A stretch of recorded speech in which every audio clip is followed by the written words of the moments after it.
Hey, good afternoon. Welcome to the Lenten lunchtime meditation for April 1st. It is not April 1st, but I'm recording this ahead of time, and I wish I could be there with you in person, but I trust you are taking a moment for yourself in the middle of your day today, and I will be thinking of you while you do. So let's take a deep breath in and begin together. If you have a candle or a chalice, I invite you to light it now. I will light one for us, but even if you don't have one, we have a chalice on the screen and you can focus on that light. So take a deep breath and focus on the light of this chalice.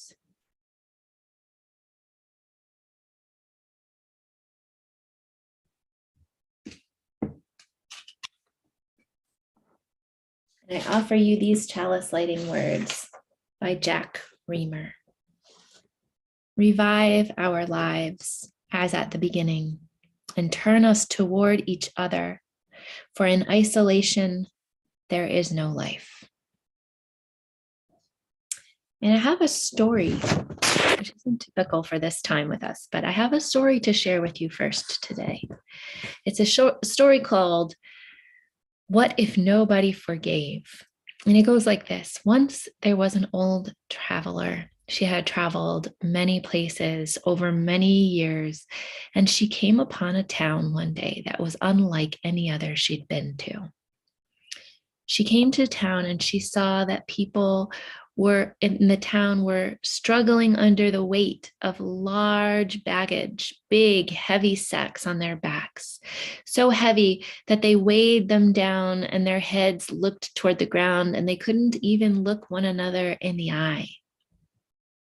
And so she walked through the town, and as she did, she saw that everyone carried these big, heavy bags, weighing them down, stooped as they walked, looking at the ground. And in the town center, she stopped one of the townspeople and asked him, "Excuse me, sir, what are these heavy bags you all carry?" And he said, "Oh, these are our grudges. These are our grudges. It's every grudge we've ever had against a neighbor, a family member, a friend, a loved one. Anytime someone has wronged us, we carry that grudge in our packs."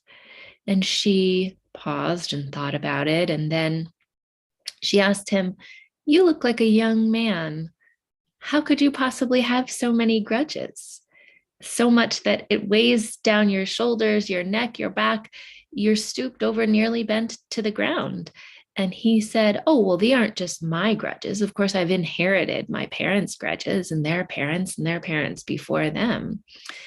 And she said, I see.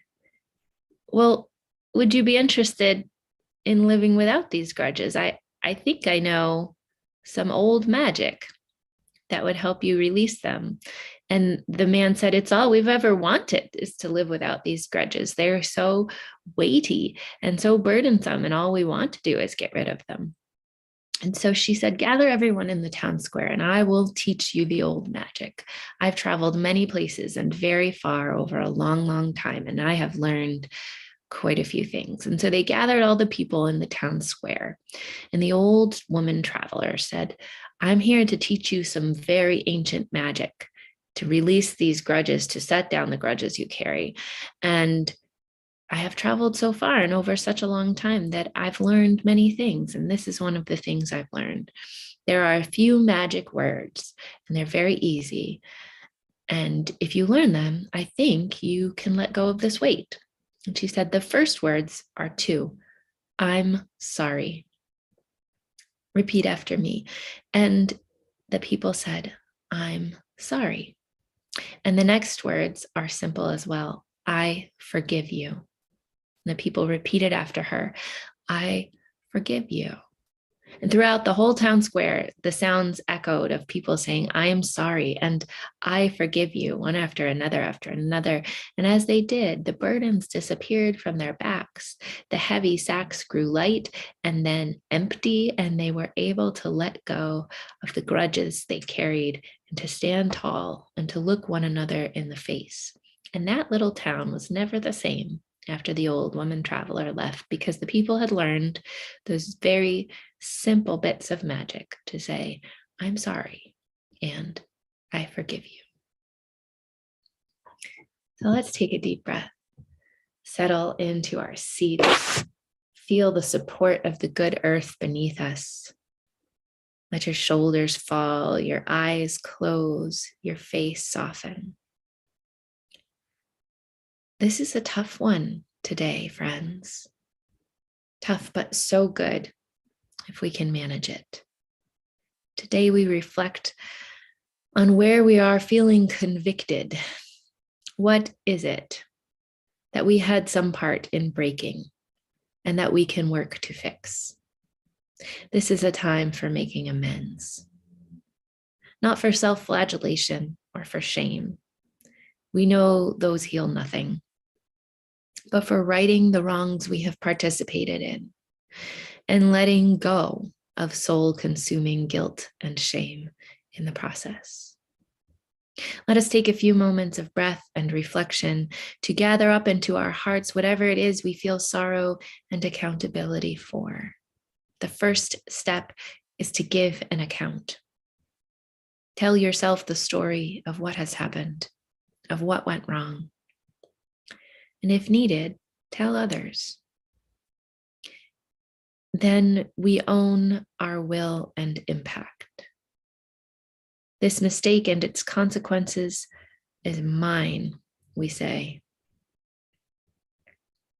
And we express our regret. I am sorry. So simple and so hard, this magic. I am sorry. And we repair what wrongs we can fix, what brokenness we're able to. Heal whatever we have the capacity to heal. And then we forgive ourselves, even if no one else can, and let go. I want to close today with a litany of atonement from our gray hymnal, number 637. It goes like this. For remaining silent when a single voice would have made a difference. We forgive ourselves and each other. We begin again in love. For each time that our fears have made us rigid and inaccessible, we forgive ourselves and each other. We begin again in love. For each time that we have struck out in anger without just cause, we forgive ourselves and each other. We begin again in love. For each time that our greed has blinded us to the needs of others, we forgive ourselves and each other. We begin again in love. For the selflessness which sets us apart and alone, for falling short of the admonitions of the Spirit, for losing sight of our unity, we forgive ourselves and each other. We begin again in love. For those and so many acts, both evident and subtle, which have fueled the illusion of our separateness, we forgive ourselves and each other. We begin again in love. Let's take one more breath together today. And let us begin again in love. I will see you next week on Zoom or on YouTube Live at this same time, 12:30 on Friday.